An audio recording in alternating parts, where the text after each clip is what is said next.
you should already know what this is. And for those of you that aren't, just chill. See, we gonna get down to the other stuff here in a second. But what I'm always trying to get everybody to understand is everything is vibration. So, before we do anything else,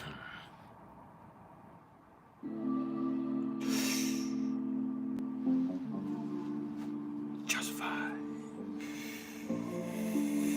Yeah. Just let it seep in. This is that Libra moon luxurious vibe. Can you feel that?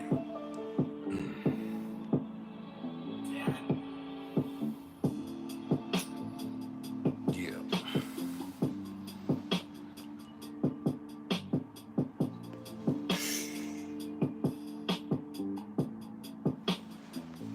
No need to adjust, it's just us. Make sure you hit the like button as you come in the door. And in doing so, understand this is not about ego. Oh no. This is about algorithm. This just helps us expand the platform. That way, if you're not trying to hear what we're trying to say, at least we can get out to the next motherfucker who is.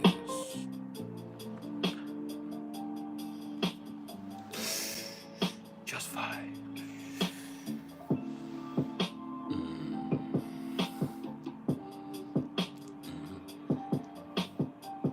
When you fucking with me, the vibe is the most important part.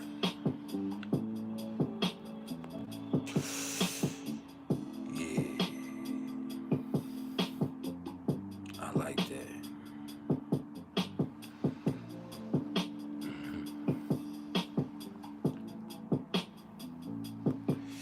Now we're gonna take just a few minutes to let a few people trickle in.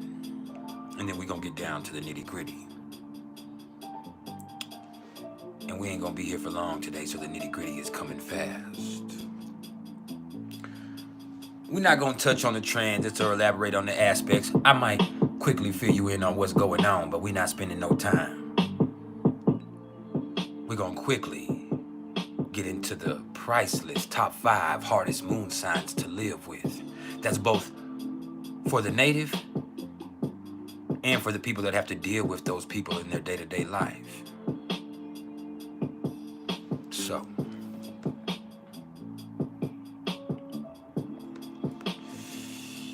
I hope you're ready. We went to the most talented moon signs. Now we get to some of the most conflicted.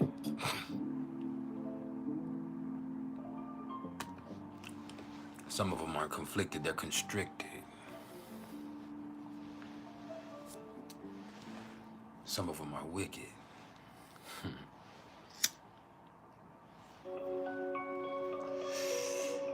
Oh yeah, we can vibe. Or we can get into some real gangster shit. And I don't think you want that. Not with me. If you haven't smiled yet today, now would be the perfect time to do so. I mean right now. I'm talking right motherfucking now.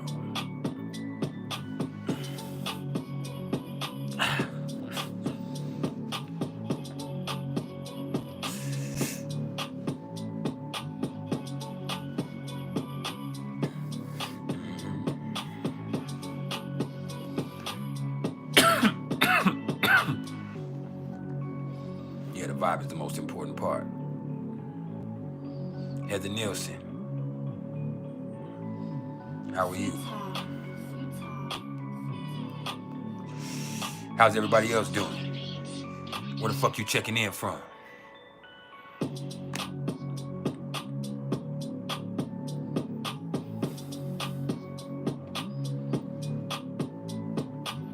I'm coming from somewhere timeless, ageless, spaceless, priceless. Yo.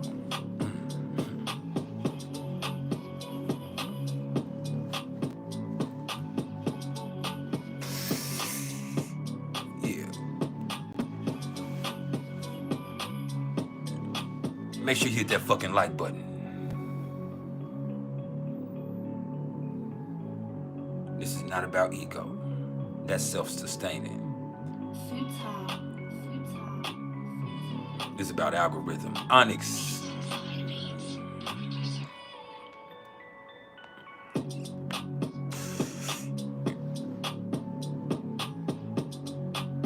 Yeah.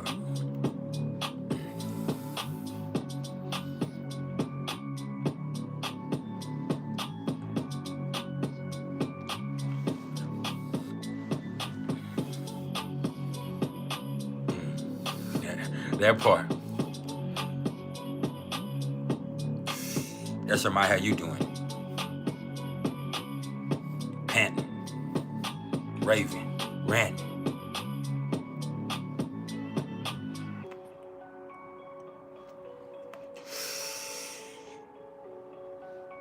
Yeah.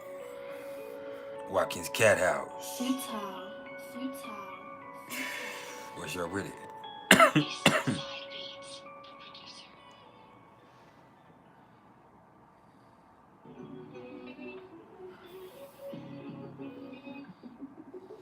I don't want to go there.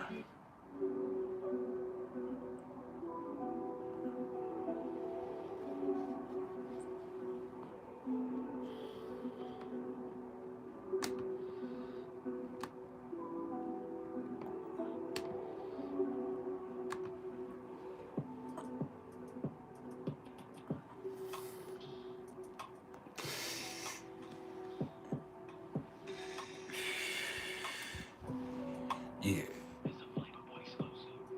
Heather Nielsen's feeling like crap today, so we want to send her some healing vibes.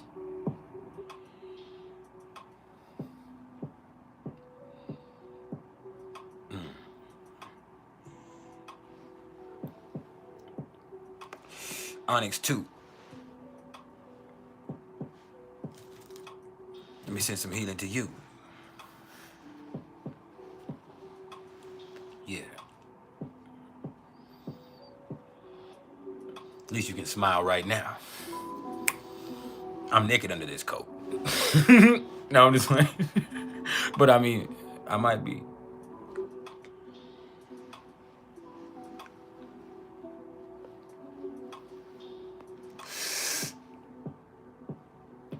Vibe. Yeah.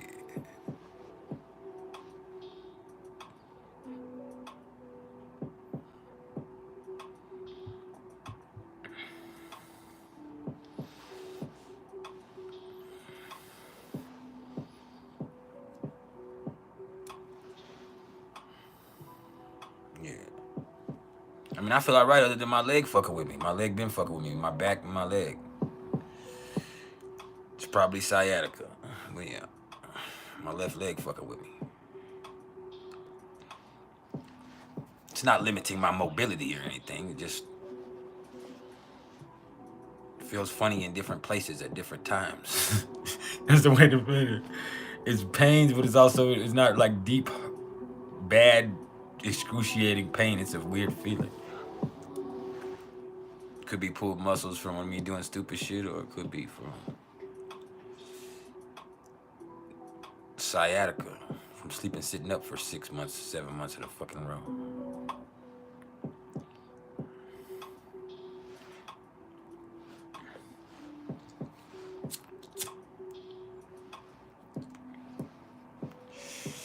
Or maybe I'm suffering from penile heaviness.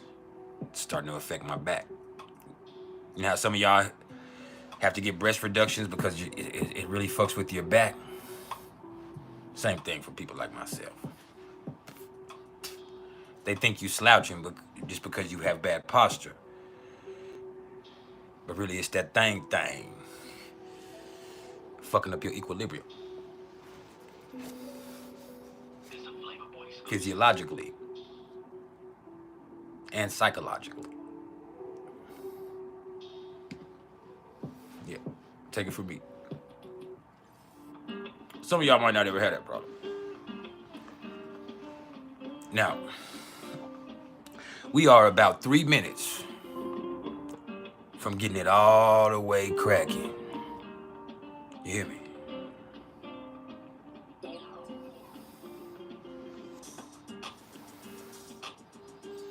Until then, just vibe.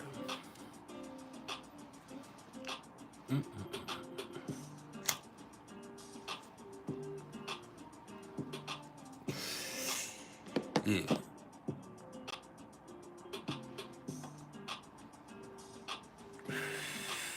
Flying Tiger woke up with popcorn all over him. At least you know you ain't got roaches.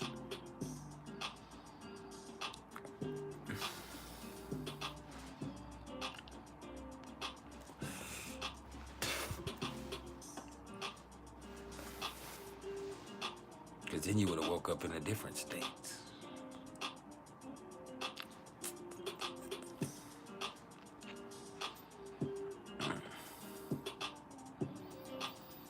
Mark David Myers, good to see you. What's up with you?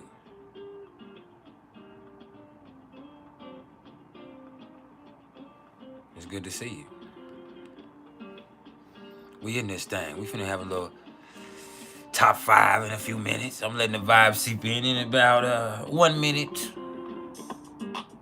It will be that time for y'all to open up your ear and let me crawl into your mind. Just one time. It only takes one time with me. After that, you're fucked.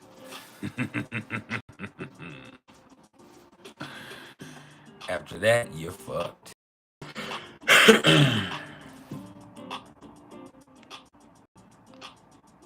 Yeah.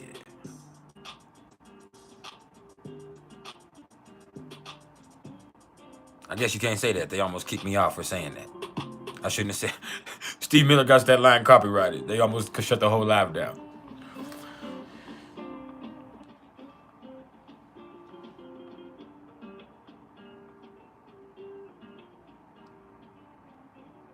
You say you just know Virgo moons are in there. They could be. It's a possibility. I love you, Poppy. So, just so I do justice to y'all real fast, I'm just going to tell you what's going on cosmically real quick. We're not going to spend time saying what each transit means. I'm just going to tell you where everything is. We talked about where everything was in meaning yesterday. I'm not going to interpret every placement. So just let me tell you. The sun is at 16 degrees of Sagittarius. All right? Trine Chiron. The moon is at 27 degrees of Libra right now. Conjunct the South Node and square Pluto.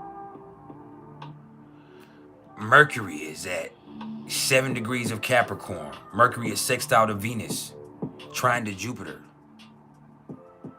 Venus is at 4 degrees of Scorpio. Venus is opposite to Jupiter. Mars sits at 10 degrees of Sagittarius.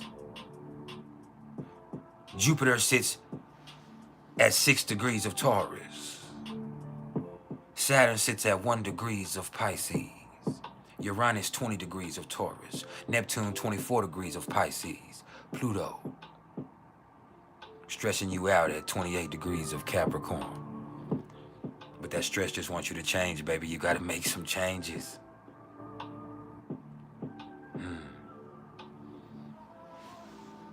If it fucks with you that much, you need to do something about it. Remember that. Where do I get this information? I know it. I'm a professional. This is what I'm paid to know. I have software and things like that to where I can track the transits and track anything astrologically. This is what I do professionally. Like, this is not just me playing. Like, this is what I get paid to do. I get paid thousands of dollars to do this and to teach people all over the world. I know my shit. Now, I mean, do you see me looking at anything? This is what I do. This is what I'm paid to do. When you the best, this is what you... Hey, baby, just sit back. You fucking with the trill. You done fucked up and clicked on some trill shit. Nah. You should know that. This is my powers.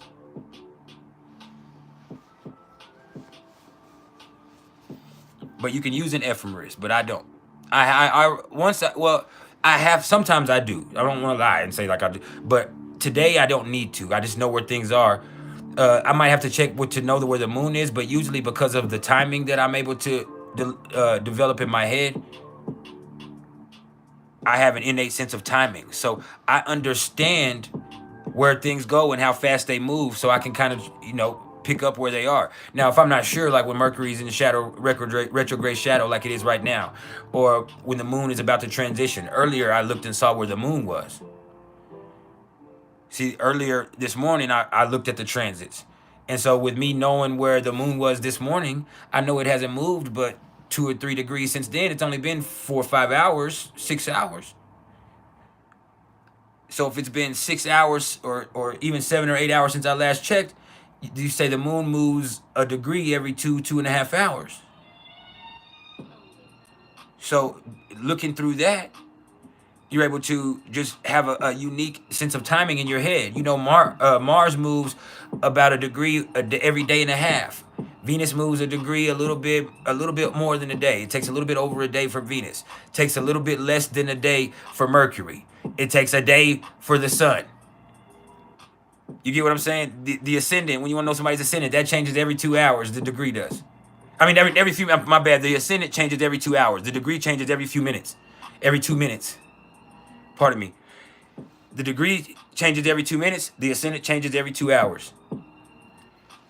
When it comes, or 2.5 hours, depending on how you know what I mean. When you want to know Jupiter moves like if it's moving direct, which is not right now, or if it's moving at the retrograde to where it's really moving retrograde, where it seems like it's moving backwards, where that means it's really standing still, which that's a whole thing about physics. That has to do with physics. But with Jupiter is like every 5 or 6 days, a little bit less than a week, but maybe around a week for each degree when it's retrograde.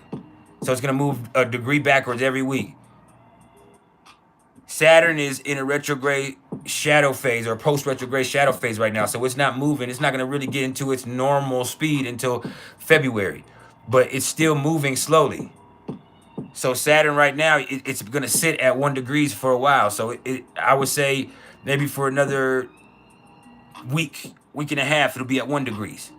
So me understanding that as an astrologer is just a part of my job. And me being the type of person I am, maybe it's because I have Mars in Capricorn, but I just understand timing. I like, my body has an innate clock in it like that also. I go to bed at a certain time naturally. I wake up at a certain time naturally. I don't need no fucking alarm clock. I don't need no supplements. When it's time to go to bed, it don't matter what the fuck I'm doing. My body gets tired and I go in there and lay the fuck down. Or I fall asleep sitting up, no matter where I am. When it's time to get up, it doesn't matter what time I went to sleep either. I'm getting up at 5 o'clock in the morning. That's how my body does now.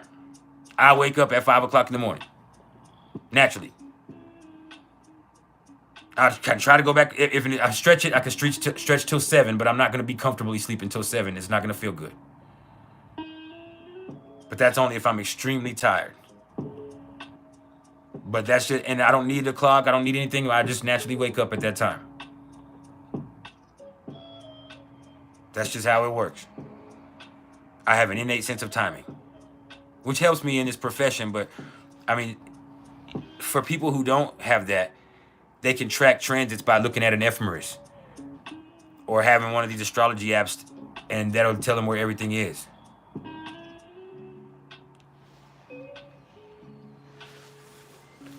But you don't need that when you got me, baby. You just got to apply it. Now back to where we were.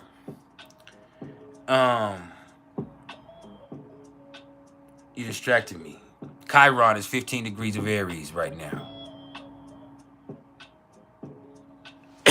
Chiron is 15 degrees of Aries right now. The Black Moon Lilith is at 7 degrees of Virgo. Now the Black Moon Lilith, you're gonna see that moving like it's so you would just think about it in your head.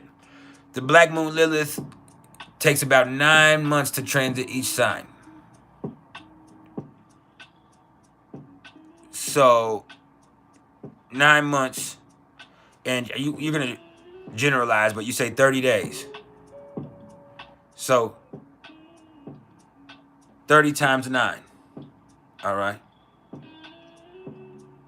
Are y'all following me there? And And then you just, for you, you just, in my head, I don't know, maybe it's because I have Uranus in the 3rd house too. In my head, I just break shit down like that. Sorry. Anyway.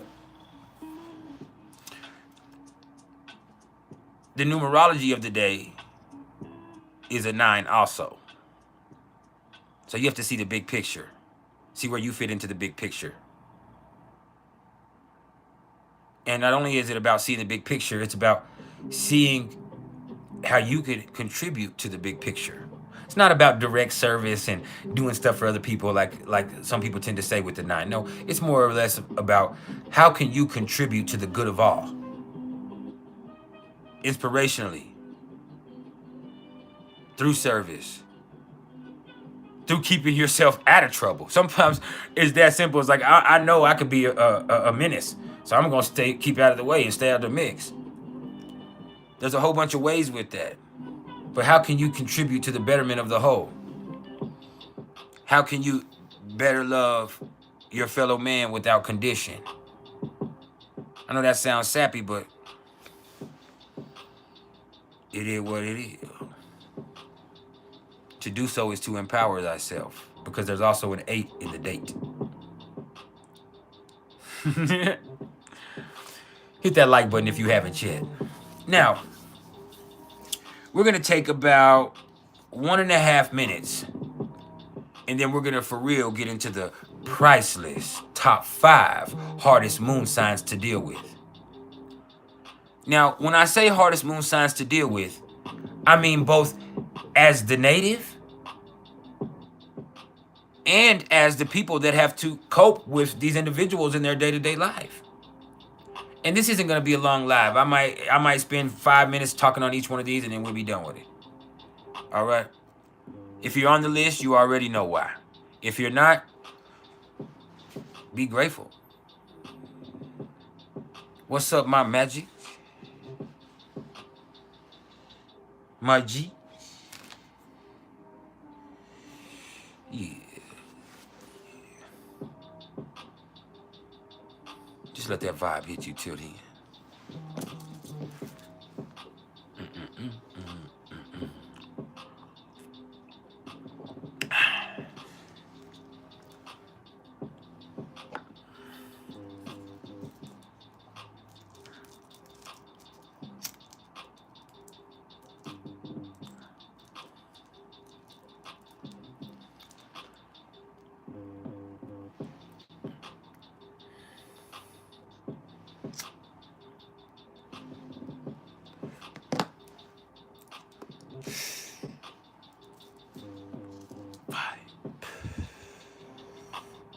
Attuned to Kid.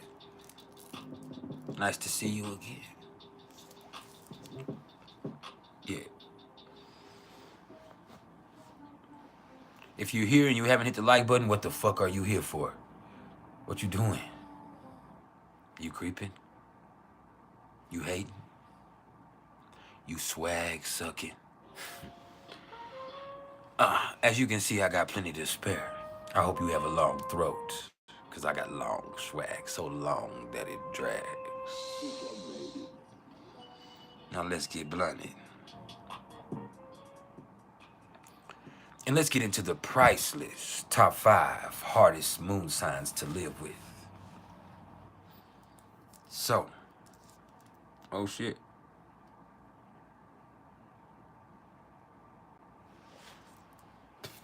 The music cut off. Now I have to get the music right.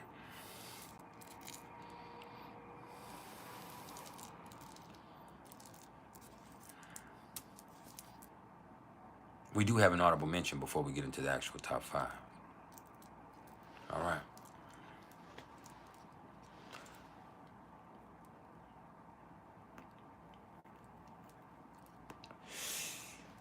We do have an audible mention. And as a lot of you would guess, this would have to make the list, but it's only an honorable mention. And I know from experience. And that's Pisces Moon. And see, Pisces Moon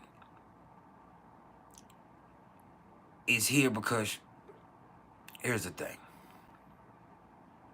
You feel everything. I mean, you feel everything, not just your stuff, other people's stuff.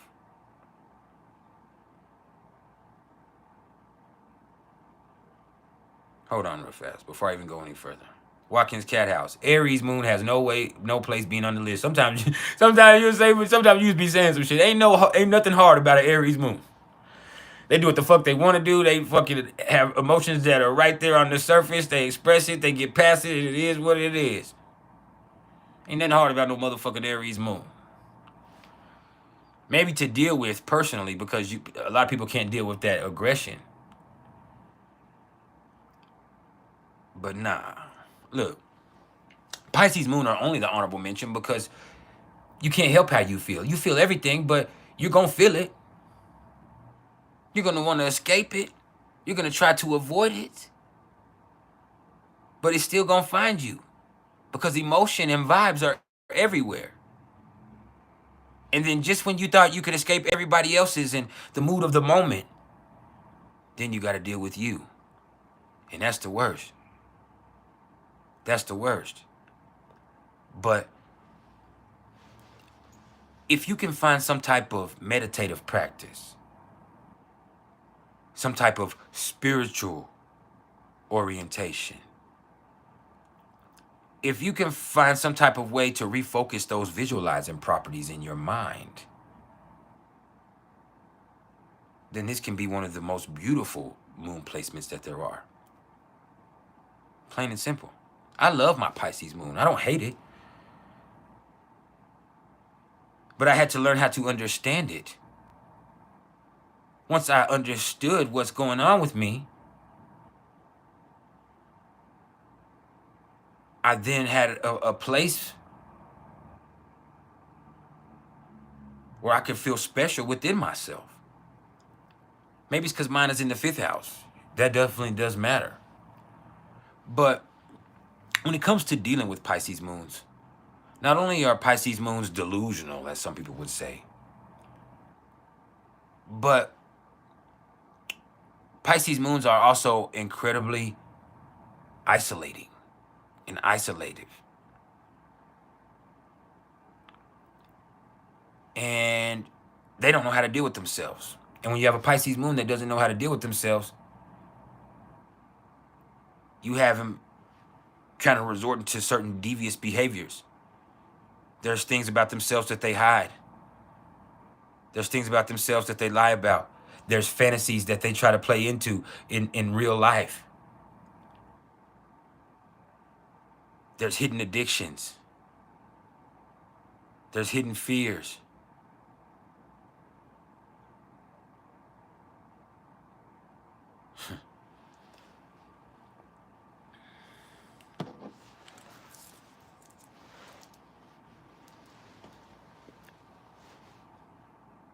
And when you're dealing with the Pisces moon in a relationship, what I've seen with the people I've been involved with, and I'm not talking about them being Pisces moon, I'm obviously talking about myself being a Pisces moon.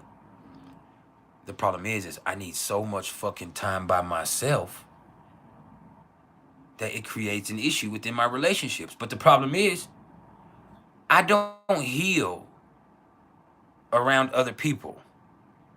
I don't get comforted by others. I can have fun with you. I can enjoy your presence, but another human being cannot comfort me. I can only comfort myself as a Pisces moon. And I have to be by myself to do so. I can't be fucked up and go around other people and start feeling better. That's not going to happen for me.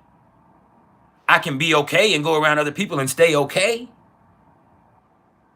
But if I'm fucked up, I'm going to have to be by myself for a little bit in order for me to sort things out before I can be okay. Only I can console me. I can console others, but only I can console me.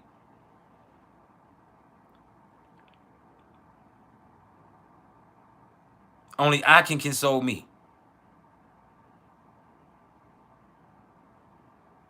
I have to be by myself. I have to work it out inside of me. If I'm scared, talking to somebody else is not going to make me feel better. It never has. Hell, with the little health shit, I went to the motherfucking hospital and they told me I wasn't dying, and I didn't believe them.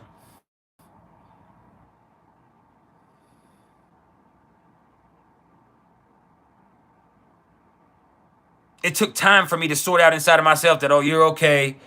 Like, bro, you're gonna be fine. You be okay. Like, bro, you're tripping now. Like, it only me that can do that.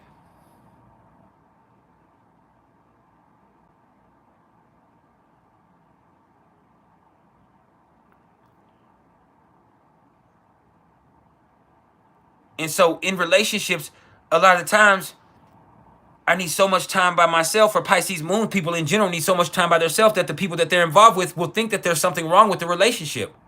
But that's not the truth. There's something wrong with the Pisces Moon. But in order for them to figure it out and deal with it, they have to be alone. They have to have space. It's not just that they're spaced out.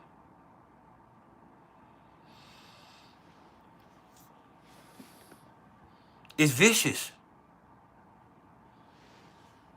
This is emotion without boundary.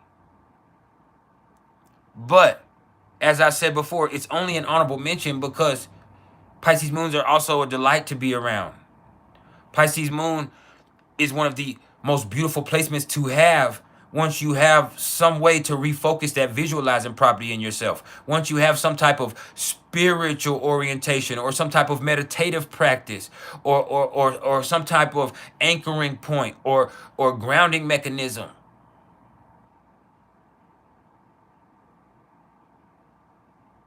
And as a Pisces Moon, it's hard for you to be present. And that's a gift and a curse.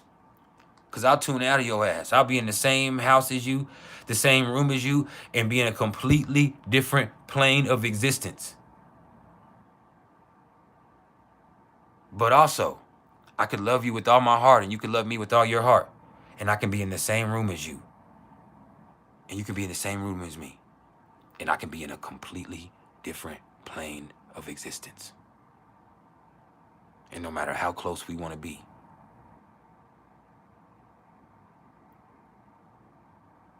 I just can't be present. Because I'm just a fucking vibe. Now, let's get into the actual top 5. Pisces Moon is the only honorable mention on our list because there's only 12 moon signs. So 6 of them ain't gonna make it. All right. And so, this is the actual PrIcElEs top 5 hardest moon signs to live with in astrology. All right. What's up, Zarek? Zarek the Great. And this one is going to turn some heads. Number 5 on the list of the PrIcElEs top 5 hardest moon signs to live with. Libra Moon. And you ask me why? Because, I mean, Libra Moons can be so charming and, you know, they have such a strong desire to please people. And that can be true. They're friendly and they generally get along with most people because they're basically very tolerant. Sometimes too fucking tolerant. So tolerant that it creates frustration inside of themselves. And they definitely like being the diplomat and the peacemaker and all that shit. And they instinctively feel other people's point of view. But with them instinctively feeling other people's point of view, they lose sight of their own.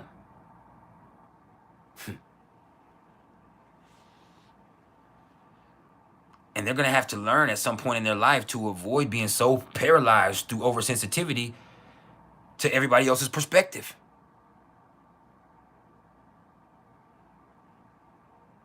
Yeah. They think about how they feel. They wonder how they feel, but they don't know how they feel. They're looking for somebody to make them feel some type of way. A lot of the times, Libra Moons' feelings are so refined that it's real hard for them to establish their own equilibrium. So their emotions are so refined that sometimes they feel nothing. until somebody makes them feel some type of way. They can be emotionless. They can be completely void. And when you're dealing with them personally in relationships, the problem is they want to please you, but it's because they care about how the relationship looks. They don't care about your feelings. They don't understand feelings. Libra moons don't deal with feelings. And this is the moon.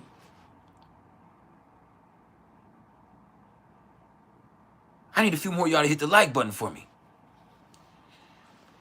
We just getting started, baby.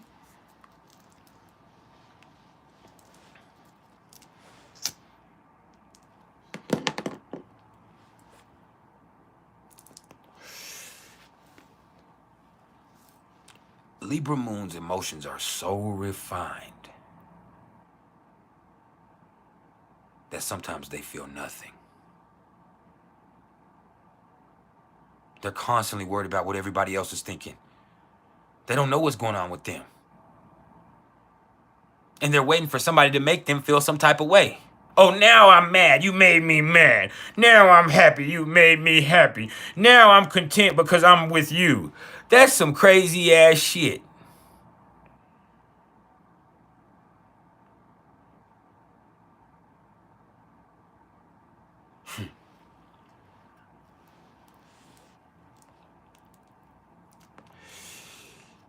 So as a Libra moon, what you need is your own space.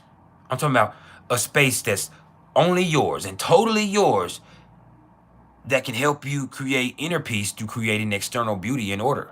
So you having some space for yourself where you can organize it and just make it pretty and make it how you want it to be and make it how you want it to look. For some reason, that helps you find out what's going on with you emotionally.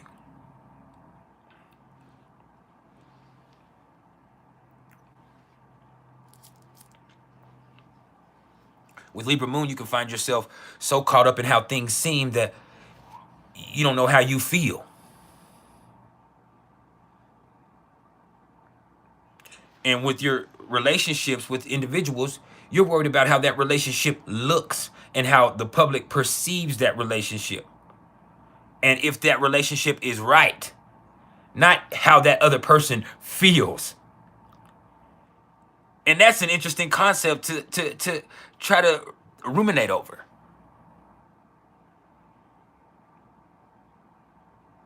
Libra moons care about how the relationship looks. They care about what's right for the relationship. They don't give a fuck how that person feels. Because how you feel might not be right for the relationship, motherfucker. And I don't care about feelings. I care about what's right and how shit looks.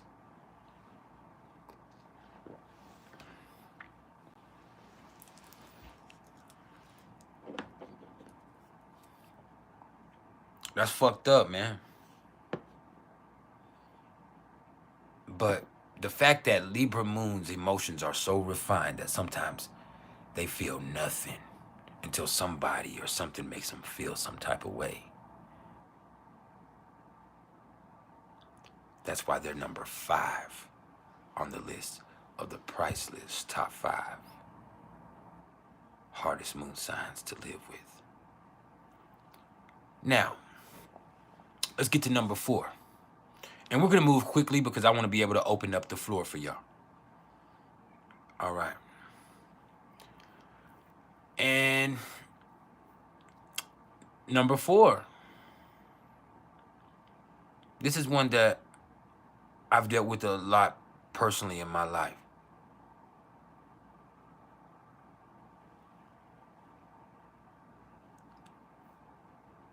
And that's Aquarius moon.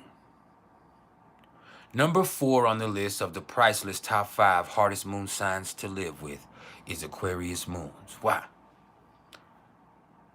Because they struggle with intimacy. They care, they feel, but they don't know how to express it.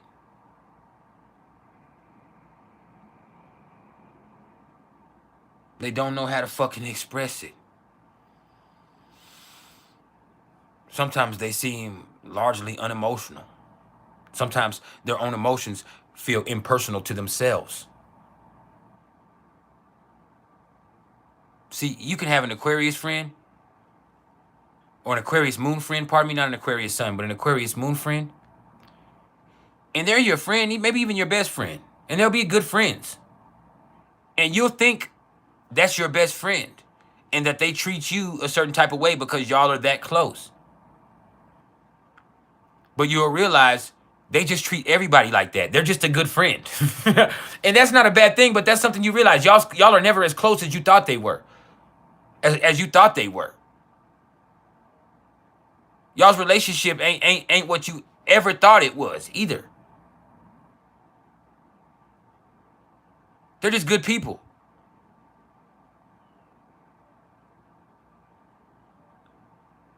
My best friend happens to be an Aquarius moon himself, right?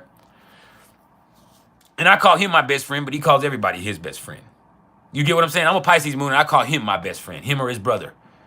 His brother's another Pisces moon, but they are my best friends. And I call other people my close friends, my brothers, all kinds of stuff, but them were my ace boon coons. Him, everybody's his best friend, but that's beside the fact. I remember back in the day, I used to get in a jam, whether I was getting in trouble with my relationship or I was getting in trouble with the law. I would have nowhere to go, and I would have to go live with him. I'd go to his house and be like, hey, bro, can I stay with you? He'd be like, yeah, bro, you can stay with me. You can stay with me. Let me stay with him. I'm staying with him. And I thought it was because he was that close to me that he cared for me that much. Right?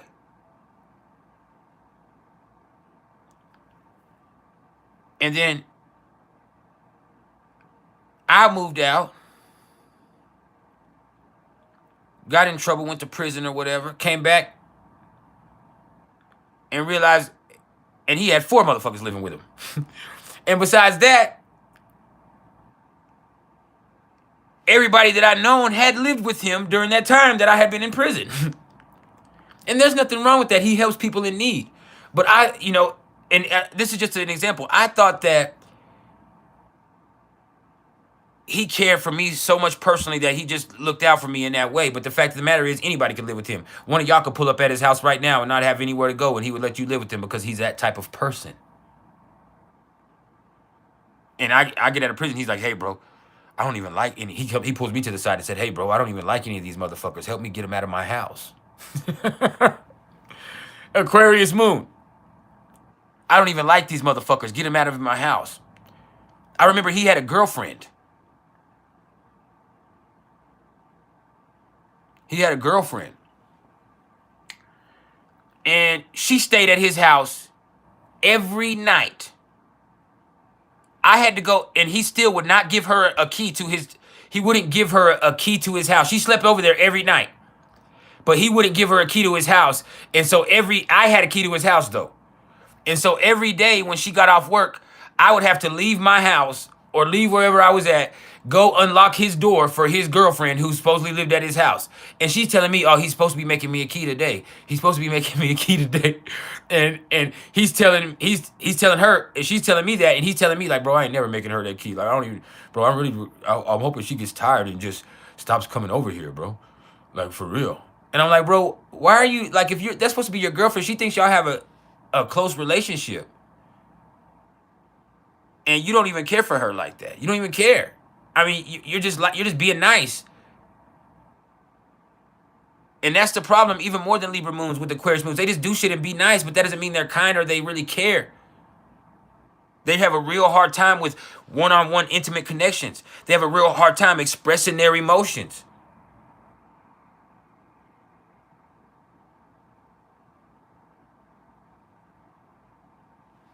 And sometimes they sacrifice how they feel personally for what they feel is good for everybody else.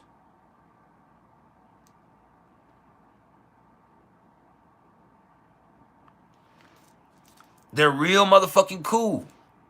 Real motherfucking friendly. With everybody. So it's real easy to get your relationship with an Aquarius moon misconstrued. It's real motherfucking simple.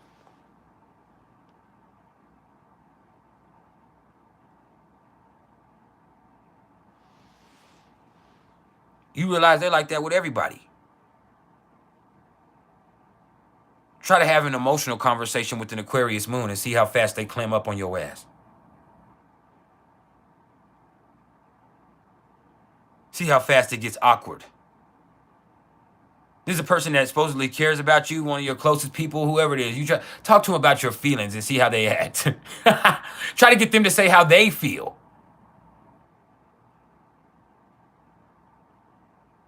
They're going to start mumbling because they don't understand emotions.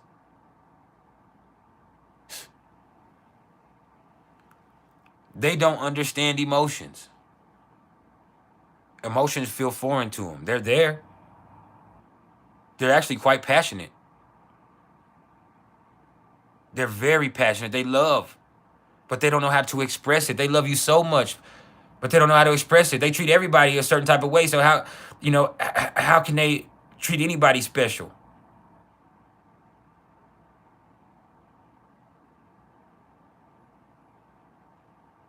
They really don't understand it.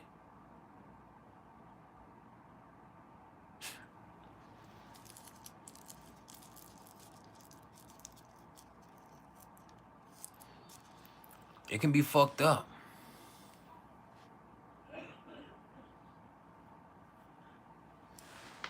It can be real fucked up.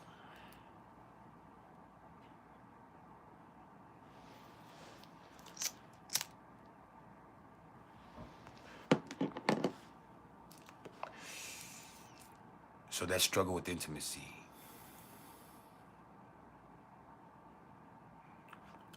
That lack of understanding with emotions.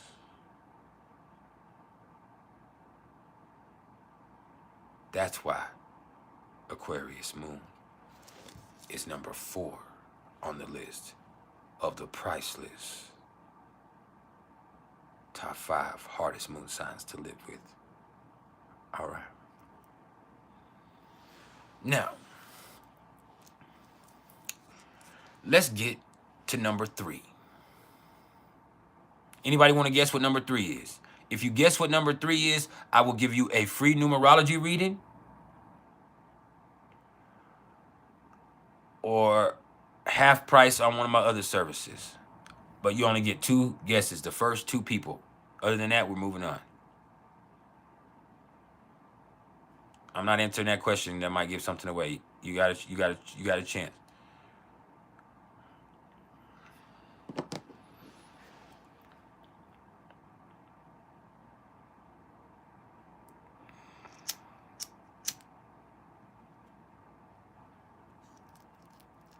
Amber J.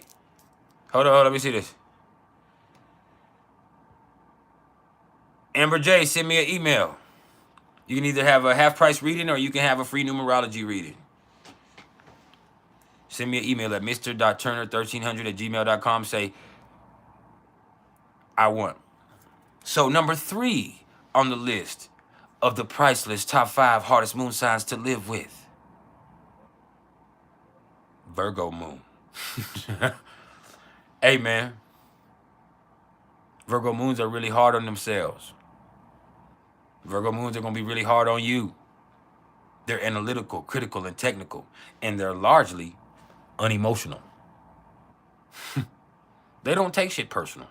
They're sensitive, but they're rather impersonal. It's very close to the way that Aquarius moons are.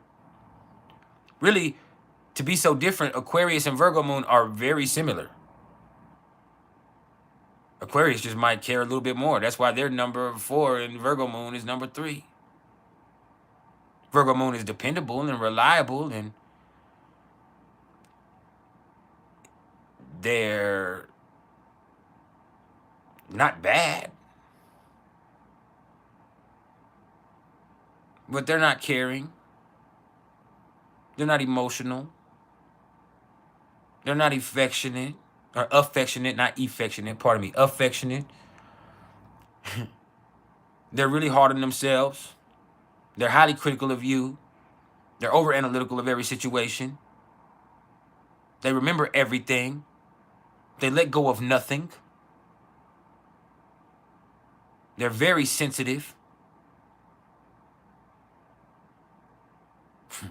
I have a Virgo moon son, I know it. I have a Virgo moon sister, I know that. They blame everything on everybody else. Always. They talk about Pisces moon playing big. No, that's Virgo moon. Virgo moon is a victim complex. Everything is everybody else's fault.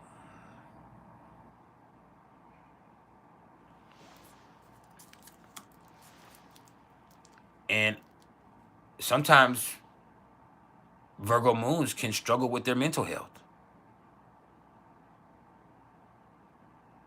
They can be obsessive and compulsive. They can be manic depressive, which eventually leads to bipolar disorder, or is a mild form of bipolar disorder.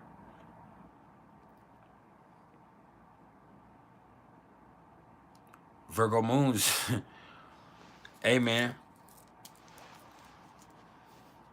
they pick themselves apart, they pick life apart, they pick situations apart, they pick their relationships apart.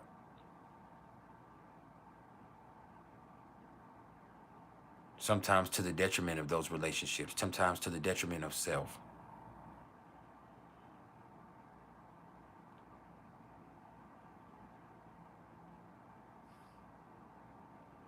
They notice what's wrong first.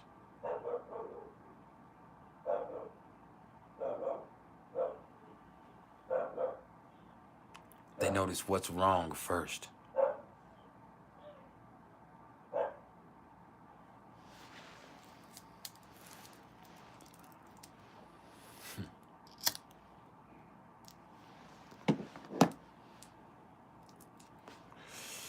They can get stuck on certain details. They can think they're better than people. Their relationships can suffer because nothing seems good enough. Nothing seems enough at all. You can see Virgo moon people just overthinking everything. And let me tell you something. My son, I love him with all my heart and soul. And I know he loves me. But he's 8 years old. And he has not told me he loves me since he was 2 years old. He hasn't told his mother he loves her since he was 2 years old. He's a Virgo moon. He will kiss a dog in the face all day long. Will not give his mama a real proper hug at all. He'll hug me, but he like he don't do things like that. He's not affectionate like that. He is with pets.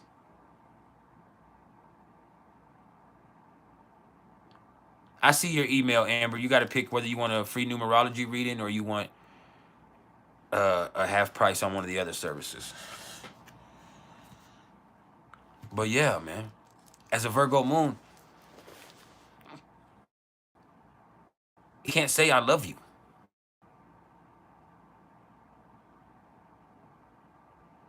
Aquarius moons have a hard time saying that too. They can do it a little bit more, but no, he doesn't say I love you.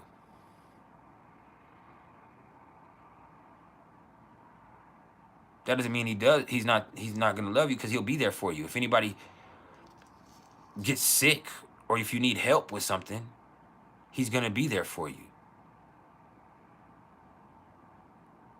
That's why they're only number 3 on the list. But at the same time, he really struggles with feelings in general.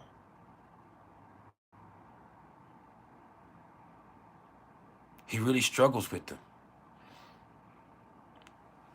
He's a good kid and he wants to do well. That's the beautiful thing about Virgo moons. They want to do well. But sometimes they think that alone makes them better than you. That's why it's hard to be in relationships with them. And to have somebody that's constantly picking everything apart and somebody who doesn't know when to quit.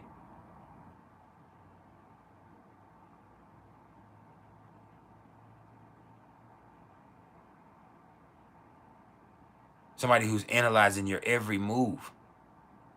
Somebody who's analyzing their own every move. Every spend that y'all make. Every every mistake or argument, they're gonna pick that apart.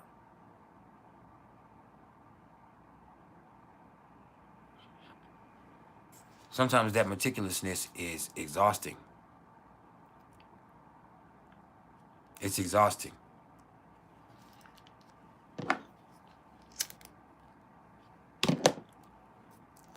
Why does the little stuff matter so fucking much to you? That's the thing you gotta ask Virgo Moon sometimes. It's like, why does that little bitty shit bother you so much? Why does it matter so much to you? That's some little bitty shit that don't fucking matter. As a Pisces Moon, I don't sweat a lot of the small stuff. I have fear, I have worry, I have emotion, all that shit, but I don't sweat a lot of the small stuff.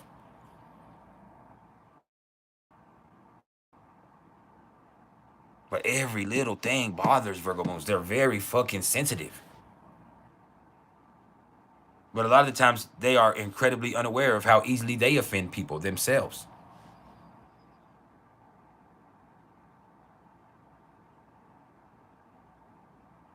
Sometimes Virgo Moons can lack self-awareness.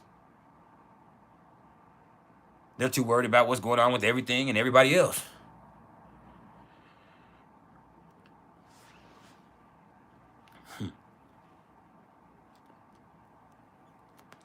Think about it like this.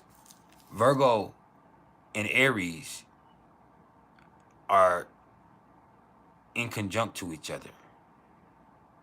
All right. And so, with this right here, follow me. Hold on. Follow me. Aries can represent awareness in a right. So there's an unfamiliarity there. Like you don't even recognize what you are, who you are.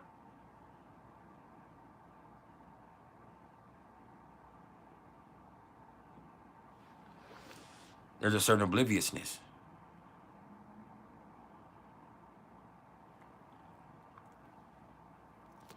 But ultimately, the fact that Virgo Moons are so hard on themselves, so hard on the people that they love, the fact that they're so analytical, critical, technical, the fact that they don't know when to stop, the fact that they lack self-awareness, the fact that they pick themselves apart and relationships apart and situations apart, the fact that sometimes they can struggle with mental health issues, whether it be obsessive compulsion, whether it be manic depression,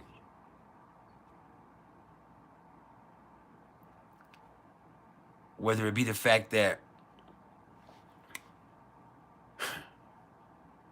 they think way more than they feel, and they're completely unemotional, and they struggle with feelings all the way around, no matter how sensitive they are.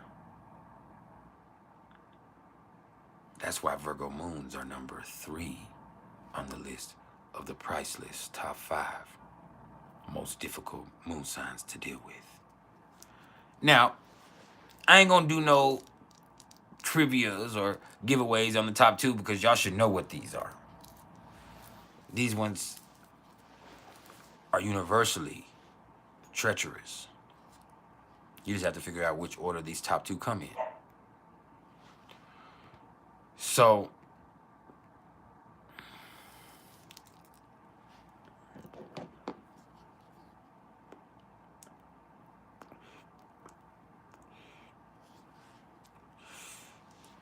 number 2 on the list of the PrIcElEs top 5 most difficult moon signs to live with. You know. Capricorn moon.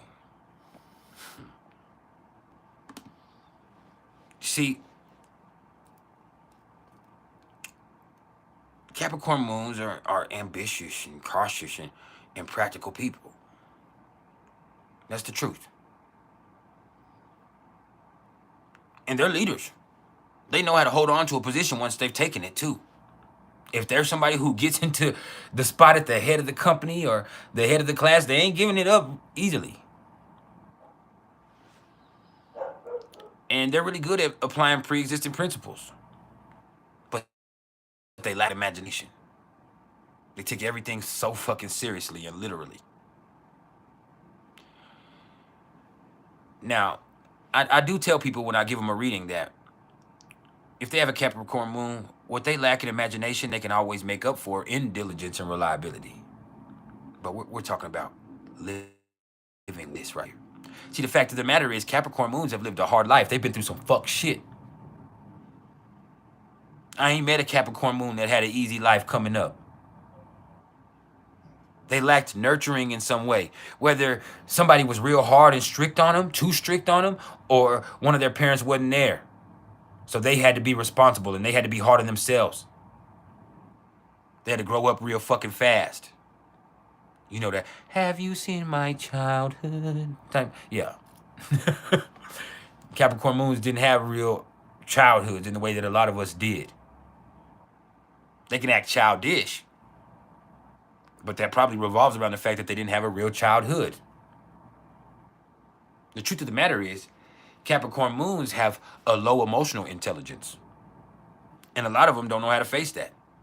That's an insult, saying they have a low anything. And you can't trust a Capricorn moon. They don't trust themselves. That's the truth. Because they're underhandedly competitive with everybody. And it doesn't have to be competitive. It can be comparative. Let's look at it like that. It don't have to be competitive. We can call it comparative. They're always comparing their situation or their life to the next person's life. And that creates strife in their heart. It creates jealousy in their heart. It also creates ambition for them and a will to succeed.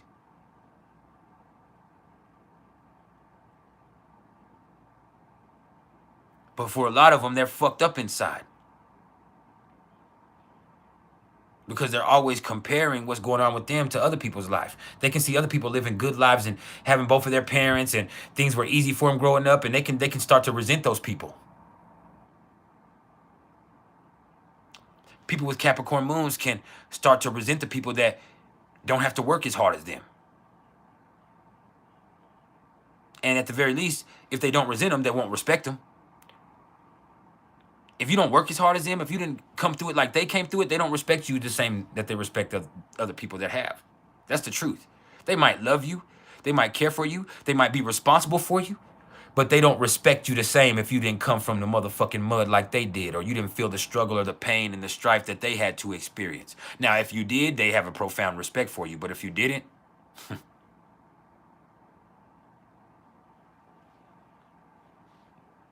see, Capricorn moons have this dualistic model of the universe where if one person is winning, then another person has to be losing, and they'll be damned if it's them. They're going to win at all costs, and there's the devil.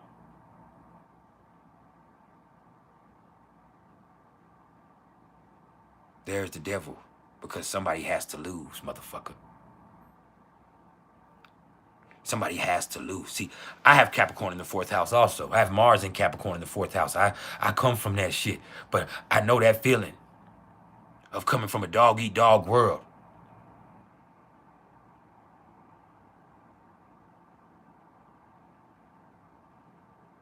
It's like that sometimes.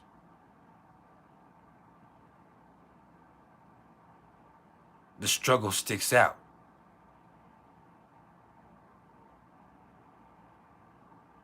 Capricorn moons can be fucked up towards people who they feel like are weak. They can sense weakness. And they do all types of stuff to protect their own weaknesses.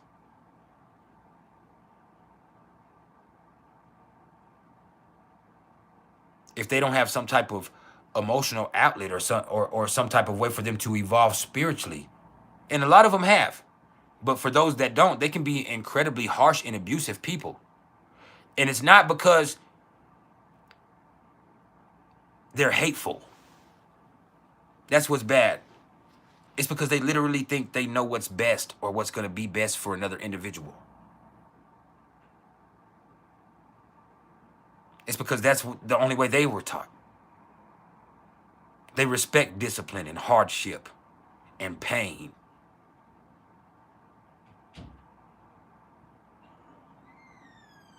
Oh, you do me dirty? That's why I love you. See, it's hard for Capricorn moons.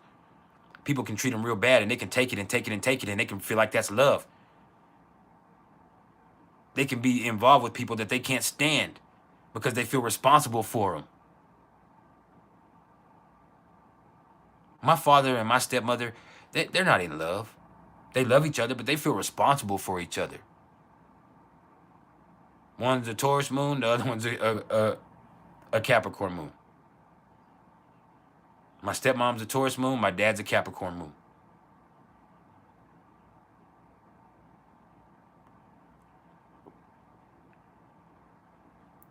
It's a trip, and then dealing with people with Capricorn moons, you just realize they don't get it sometimes when it comes to emotions. It's not that they don't care or they just don't fucking get it because they have a low emotional intelligence. I don't know how many times I've been there talking to my dad. And I'm just talking to my dad and talking to my dad about the way I feel about some shit or about some stuff that happened. And he just didn't get it. Like, motherfucker just didn't get it. Like, what the fuck, bro?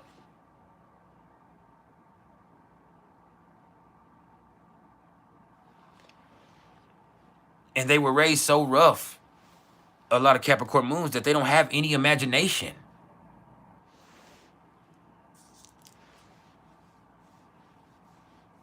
That shit's sad, bro. That shit's sad.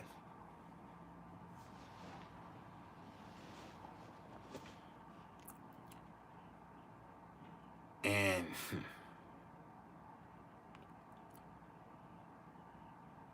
they can be mean. Cruel even. Not all of them are, but they can be.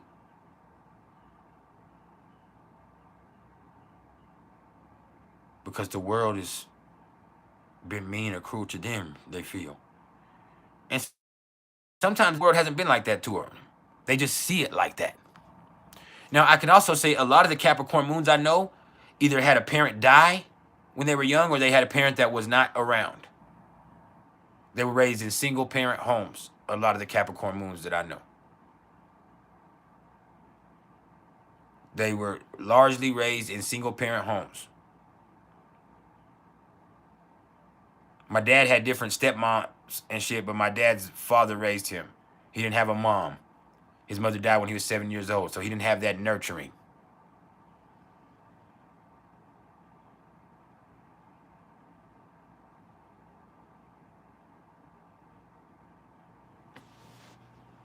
And you can look kind of through there.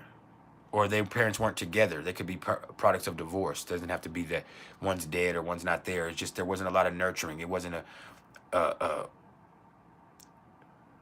loving environment that they were raised in.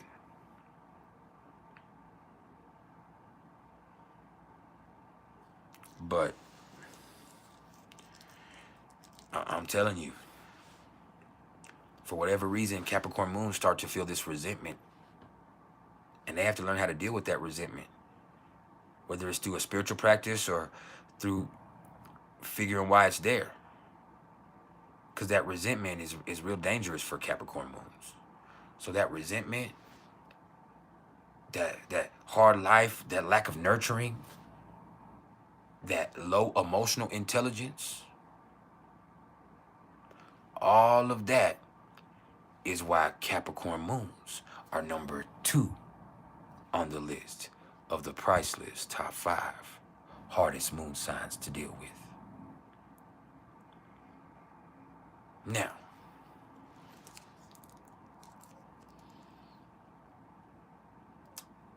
we should know what number 1 is.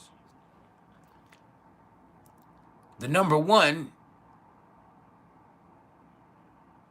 PrIcElEs top 5 hardest moon sign to deal with. Scorpio moon. Why? Because they have volatile emotions that they try to keep secret, that they're constantly fighting for control of. Because they're constantly fighting inner battles. Because they have secrets that are constantly trying to destroy them. Because a lot of times they have been abused, used, lied to, mistreated, ignored.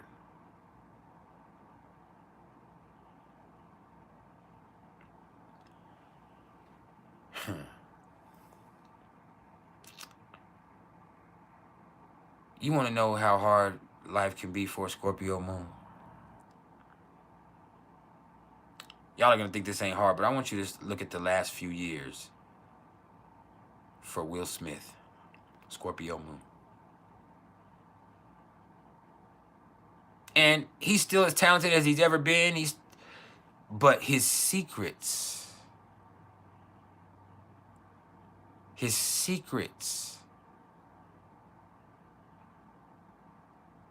have come to destroy him. Him not being able to control his emotions, whether that was real or not, because I still have my doubts about that being real, at the Oscars has cost him a lot of money.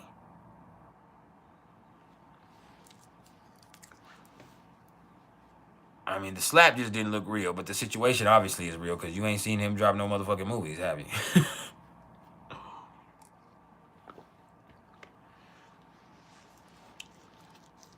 What's up, Love 12? My apprentice? Y'all say what's up to Love 12.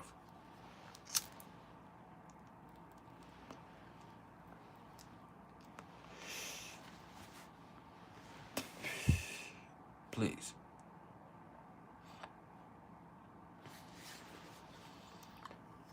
But when it comes to dealing with Scorpio moon people, you never knew who you're going to get, to be honest.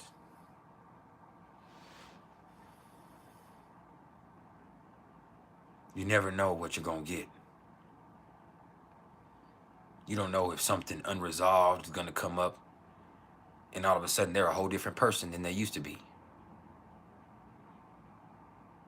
You don't know if something's going to come out about them and you realize this is a person you don't even know. Like, I thought I knew you. I don't even fucking know you.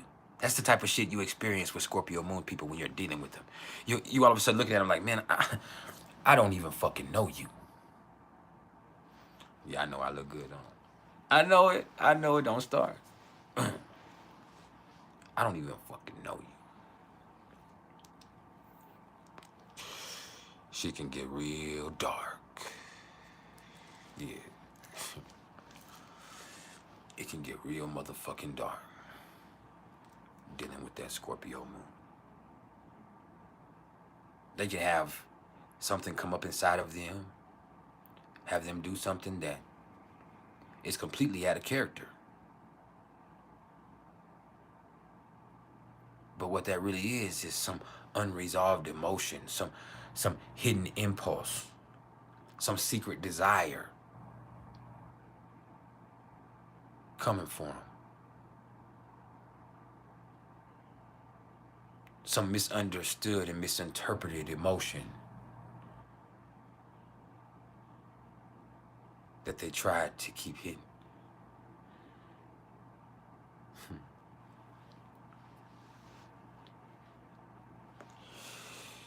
This is a constant inner struggle. This is volatile emotions. This sometimes is abuse. Sometimes it's suicide. I know a lot of Scorpio moon people who have had suicide attempts, or if not, have died. Died from overdoses, died from direct suicide.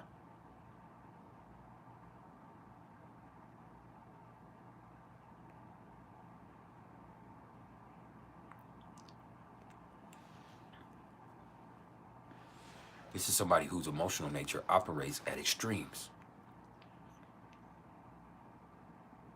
The moon falls in Scorpio for a reason. And that's because this is the most deep and chaotic water that you could ever try to fucking ford.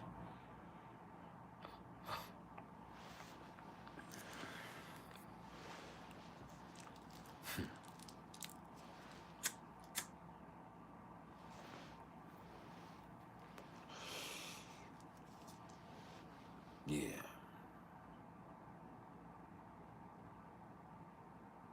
This is you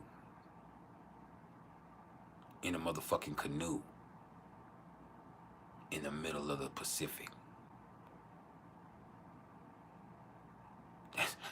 That's what Scorpio moon is for those people. A lot of people never understand it because they hide it so well a lot of the time. Scorpio moon people keep their emotions in check a lot of the time really well. But then there's those times where those hidden desires, that unresolved tension, those emotions that you try to keep under control come bubbling up. Now you do something out of character. Now your whole world is turned upside down. You went from one extreme to the other. Everything you've built up, everything you've done is destroyed because you lost control.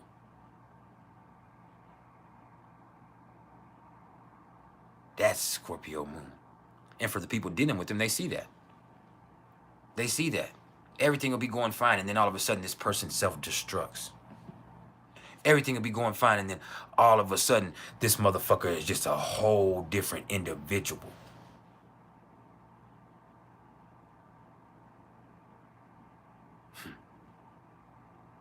You remember that? All of a sudden, some shit that they never thought would be spoken on is common public knowledge. And that fucking hurts.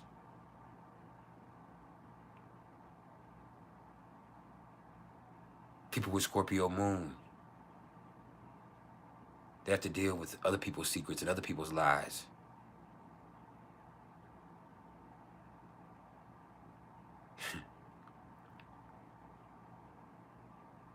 Their own feelings. With extreme love. Complete hate.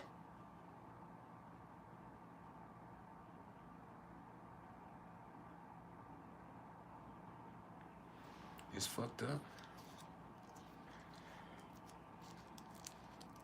It's fucked up for real, man.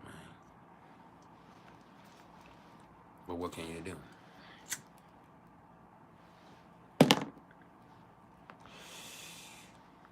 We've seen a lot of Scorpio moon people die. We've seen a lot of people attempt to kill themselves. We've seen a lot of Scorpio moon people have to make extreme changes in their life. If not, they would have been dead. Really, they had to kill the whole person that they used to be in order for a new way of living to come about. Because if they didn't,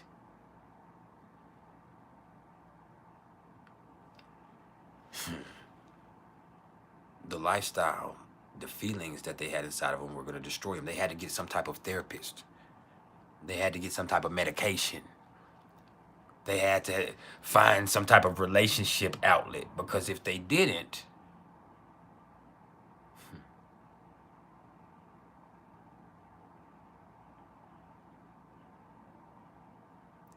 they feel like they could die. Or kill.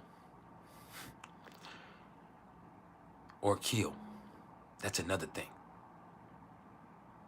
See, there's a line with Scorpio moon people that is different for the common man. They're not murderers per se, but a Scorpio moon person will kill you. That line isn't there for them like it is for a lot of people. They could be completely oblivious of that, or they could also know that about themselves, and they could also be the type of person who is abhorred by that type of behavior. They could be real Christians or really strong, morally influenced people who would never hurt anyone purposely. But when those emotions come up and all of a sudden they're put in that extreme situation, they can resort to extreme circumstances in a way that other people won't.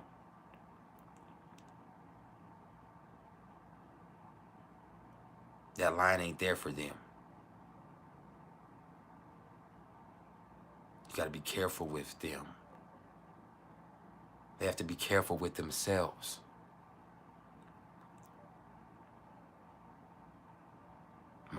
I'm telling y'all, my sister is a Scorpio moon. She has killed someone before. She's tried to kill me. She's tried to kill her husband. That's the truth. She broke an ashtray on my face. That's why I have this scar. You can't see it right now because of my facial hair, but I have a scar right here. She broke a glass ashtray on my face and then stabbed me with a piece of glass in my neck.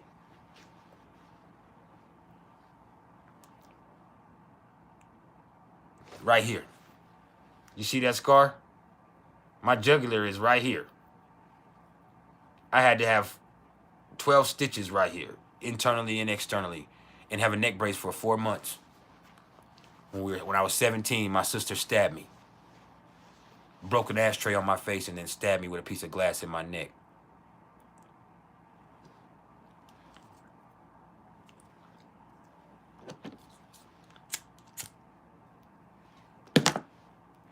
She's an Aquarius with a Scorpio moon. But yeah, you try to take your boy out.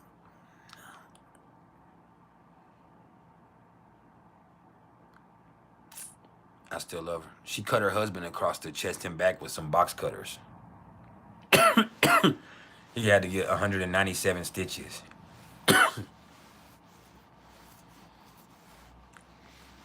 I remember one time I was riding with some girls, right? I was riding with some girls, and her husband, my brother-in-law, called me, which that is, he called me and he like, hey, come get me. He's like, she tripping. Come get me, fool. Come get me. Just give me a ride to my sister's house. And I'm like, all right, I'm finna come get you, bro. And I shouldn't have got in their business knowing that's my sister, but I was just going to give him a ride. But I know my sister be tripping, so I pulled up. And I'm like, hey, bro, where's she at? He was like, man, she going around the corner. He's like, hurry up. So I pulled up real fast. He jumped in. Now, I had 2 girls with me, right? And so I ride. As soon as I ride, I get 2 blocks. She pulls out in front of me. Woo! When she pulls out, and she don't even have Venus. She's just a Scorpio moon. She pulls out in front of me. When she pulls out in front of me, she hops out the car with a gun. With the strap. Yaka! Cocks it back. You could hear that shit ring inside the car. I was inside the car, and the windows were up. She was outside the car. Wow! And she just stood in front of my car. And she looked at me in my face, and she said, Roderick, tell him to get out.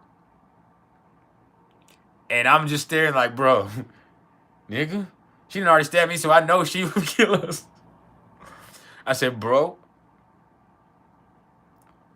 And so she calmly walked around with the gun in her car, in her hand. She walked around to the side of his door, or she walked around to the door. And, I mean, it doesn't matter because I think he was in the middle.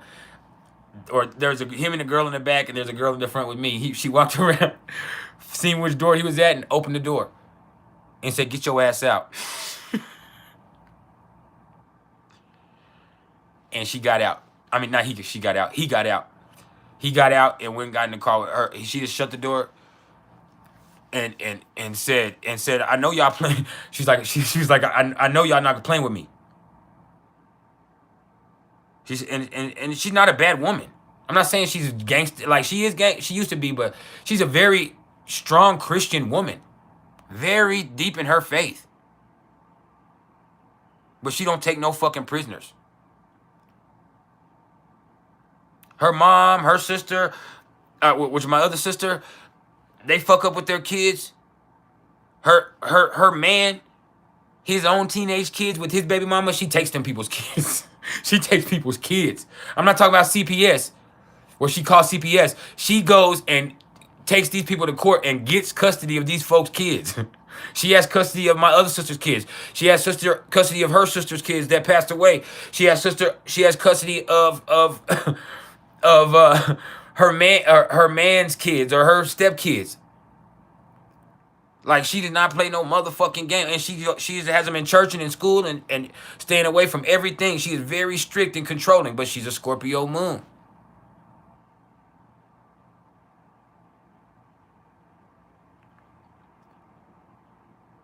My ex-wife is a Scorpio moon. My daughter's mom, my ex-wife, she is very, very secretive, and she's an Aries with a Scorpio moon. But she's also dangerous. When she gets mad, like, she's fucking violent. Extremely violent. And, you know, we weren't like that with each other, thankfully. But I've seen her hurt people for real. And she's a nice girl. She's a nice little esthetician. But if you make her mad, like, she is fucking dangerous. Absolutely fucking dangerous. To all parties involved. For real. To herself. She's tried to commit suicide before. And nobody knows. She seems like such a nice, well-adjusted person, and her life seems so regular.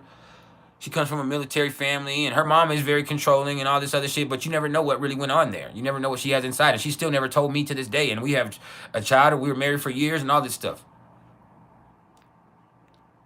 I can have my suspicions, but that would be wrong, because that would be thinking bad about people in her family, and she would get mad about that. But that Scorpio moon says there's a lot that she doesn't speak on. And for her to be somebody who's tried to kill themselves and end up in a psych ward for months as a teenager. You know, I've known her since we were teenagers. She was my high school sweetheart back at that time. So she tried to kill herself, literally, and was in the psych ward for months. She, you know what I mean? She's the type of person that, like, she's very, very, very different. She's a very hard person to understand. She's an Aries in her way, so she, you know, she has a certain stuff, but with that Scorpio moon, she's a very, very sneaky, private person. Doesn't mean she's bad. It's not, but it's just like, man, like, she's a hard person to deal with. The Scorpio moon is hard to deal with. They have volatile emotions that they have to fight for control over. They're always fighting inner battles. And that is why Scorpio moon is #1 on the list of the PrIcElEs top 5 hardest moon signs to deal with. So, Nana Powers, to answer your questions, Scorpio moons. Mars isn't going to speak to how sneaky you are. Or secretive you are. My bad, it could be how sneaky you are, but it's not going to speak to how secretive you are. That's not what Mars does. The moon would be more about that. Mars is more how you move. Now, let's go through a quick review before we go. All right. The only honorable mention on our list of the PrIcElEs top 5 most difficult moon signs to live with is Pisces moon. Because Pisces moon is emotion without boundary. Pisces moons feel everything. It's very hard to deal with that. You have to deal with everybody else's emotions. The temperature of the times. The mood of the moment. The vibe of whatever's happening in the environment. And then your own emotions. Because of that, Pisces moons can be really isolative. And that can cause problems with their relationships. Pisces moons can be delusional. Pisces moons can be struggling to be present in their relationships or even in life in general.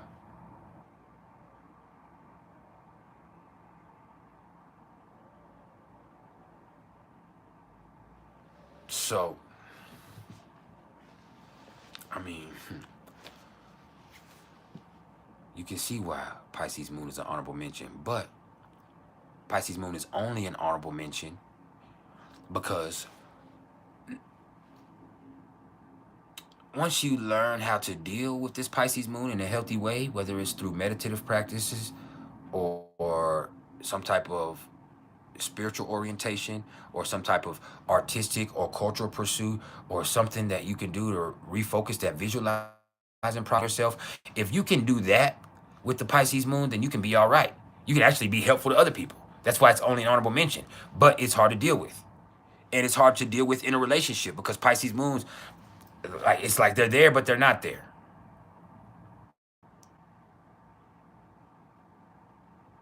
There can be in a room with you, but be existing on a whole different plane of existence.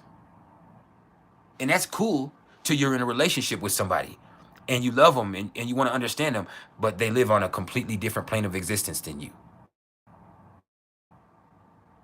Do you hear me? That shit's cool until you're dealing with that shit, and then it's a burden and it fucking sucks.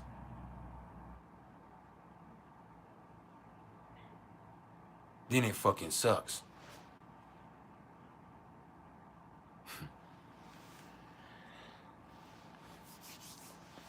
I don't think you hear me though. And so number 5 on the list of the PrIcElEs top 5 hardest moon signs to live with was Libra moons. Because with Libra moons, they're definitely charming and refined and they have a strong desire to please other people, but that's a part of the problem. That's a part of the problem. They're friendly and they get along with people because they're basically too fucking tolerant. And they're too caught up in others to know what's really going on with them. And they're definitely a peacemaker and a diplomat and a codependent type person. And they can instinctively feel other people's point of view. But that's the problem. They get caught up in other people's point of view. And when you're caught up in somebody else's point of view, it's hard to know what's going on with you. And their feelings are so refined that it's hard for them to establish their own emotional equilibrium. So a lot of times, they don't feel anything. Libra moons don't feel anything. They're not emotional people. They're waiting for something to make them feel some type of way or somebody to make them feel some type of way.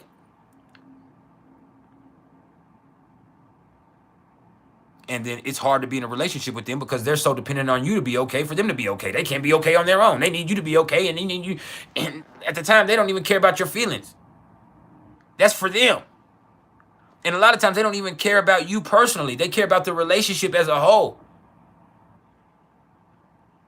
And that's crazy as a concept. But that is why Libra moon is number 5 on the list of the PrIcElEs top 5 hardest moon signs to deal with or to live with. Now, number 4, Quattro, 4. This is Aquarius moon. And that's because they struggle with intimacy. And they're friendly, but they're not incredibly personal. Sometimes their own emotions feel foreign to themselves. They have feelings. They're there. But they feel stifled in the expression.